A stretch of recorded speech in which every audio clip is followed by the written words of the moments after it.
Gagawa tayo ng sheep.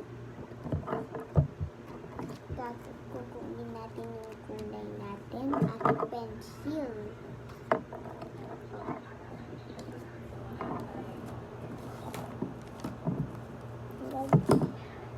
Gagawa muna tayo ng clown.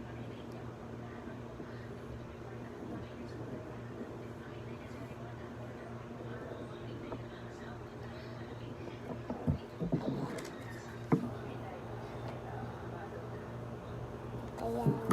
At 3U. At PT. Ayan. Kita nyo?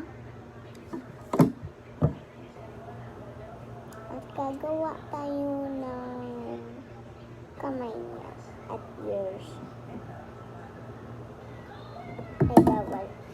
Wala naman si shape ng ears, diba?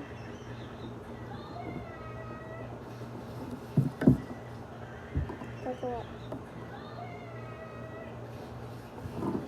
Mata mo.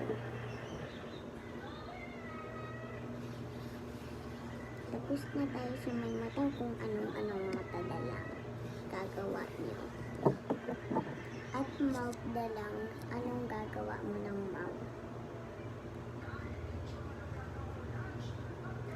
Oh, ito na yung shape ko ginawa.